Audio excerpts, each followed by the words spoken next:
और अब मैं गुजारिश करूँगा मोहतरमा फ़रादीबा से कि वो अपनी नज़में पेश करें। मोहतरमा फ़रादीबा। स्टेज पे बैठे हुए मुअज़्ज़ज़ उस्ताद और आप ऑडियंस की इजाज़त से मेरे लिए पहला मौका है इस तरह से शायरी पढ़ने का। तो दूसरा ये है कि मैं मुशारे में जाके पढ़ने वाला टैलेंट नहीं रखती, लेकिन अब्बास ताबिश साहब और हमाद की मोहब्बत है कि मैं यहाँ बैठ के पढ़ूँगी आज। तो उम्मीद है कि आप इतने बेहतरीन शुरा को सुनेंगे तो उसमें मेरी भी कजियाँ कोताहियाँ जो हैं उसको माफ़ फरमाएंगे। इस नज़्म का उन्वान है सोबॉन का कैफ़े। ये फ़्रांस के शहर पेरिस में एक यूनिवर्सिटी है, तो उसके कैफ़े के नाम पे है। पिछले साल कई सुबहें हमने खिड़की से इकट्ठे देखी थी।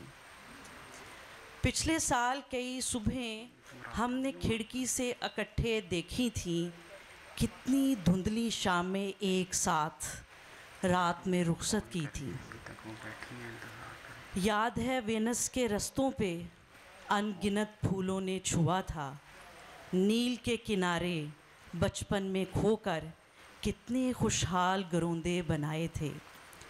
तुम्हें याद है हमने क्रिस्टीवा को सोबॉन के कैफ़े से 6 बार कॉफ़ी पिला के सिमोन पे इतनी बातें की थीं, लाका खफा होकर पेरिस की खुशबुओं में खो गया था। हम कितने घंटे ओवरकोट पहने हाथों को जेबों में भर के सर्द गलियों में सार्तर ढूंढते ढूंढते डेरिडा से जा टकराए थे। वाह वाह वाह। रात के आखिरी पहर तलक सिगार के जाज़बी धुएं में, रात के आखिरी पहर तलक सिगार के जाज़बी धुएं में सबके चेहरे तलाशते तलाशते अपना चेहरा वहीं छोड़ आए थे। तुम्हें तो याद होगा पिछले साल सबको साइलेंस जोन में हम गुड बाय कह आए थे। वाह।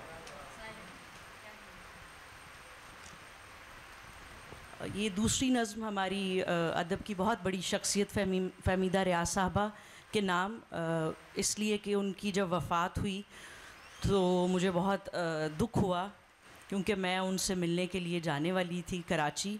मैं उनसे ज़िंदगी में कभी नहीं मिली, उनका काम पड़ा हुआ था और ख्वाहिश थी कि उनसे मिला भी जा सके, तो वो मुलाकात हमारी नहीं हो सकी। तो उस पर फिर एक नज़्म मैंने कही थी, उसका उन्वान है फ़हमीदा आपा।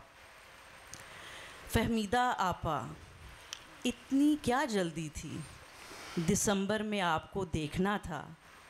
किसी चाहने वाले ने आना हो तो ख़ुद रुखसत नहीं हुआ करते। ज़माने से इतना भी क्या गिला, आधे रास्ते पे सफ़र छोड़ दिया। आपके बोए हुए कितने फूल बस खिलने ही वाले थे, उन्हें एक बार छू तो लेती। कई जुमले आपकी ज़ुबान तले बेताब थे, न जाने कितने नोहे उंगलियों की पोरों से सफ़ों पे अभी उतरने बाकी थे। इस ज़मीन पे औरत का मुकदमा अब कौन लड़ेगा, ज़माने के जबर को ख़याल की नकेल कौन डालेगा। आपके बाद आप जैसी मज़ाहमत कौन करेगा, जान हथेली पे रख के अब बगावत कौन करेगा। रात स्याह है और लंबी भी, कौन उम्मीदें सहर की बात करेगा। आप तो नए मकाम पे हिजरत कर गईं, पुरानी जगहों के खला कौन पूर करेगा। आपके शहर में आप ही नहीं, शहर का ये नुकसान कौन पूरा करेगा। कायनात कितनी सोगवार हो गई है, मौत खुद से ही खफा हो गई है।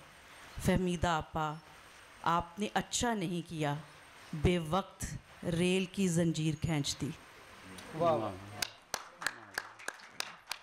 ये आखिरी नज़्म मैं सुनाती हूँ। इसका उन्वान मरवाना है और आप मेरे ख़्याल से ज़्यादातर लोग जानते होंगे मरवाना क्या है।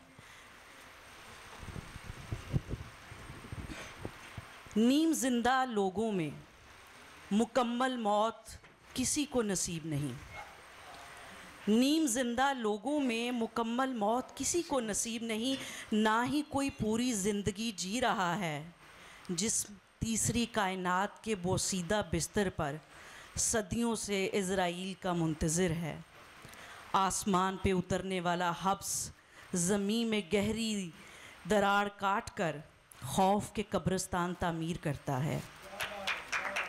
खिड़कियों से महरूम तारीको तंग कमरों में मेरवाना के खाली पैकेट की मेलनकॉली लिए खुदा से उलझने वाले चंद लोग एक तरफ़ा गुफ्तगू की वहशत से संगीन गुनाह की दिलकशी में हर लम्हा मुक़य्यद होते होते ज़िंदगी की जान ले लेते हैं, लेकिन मरते नहीं।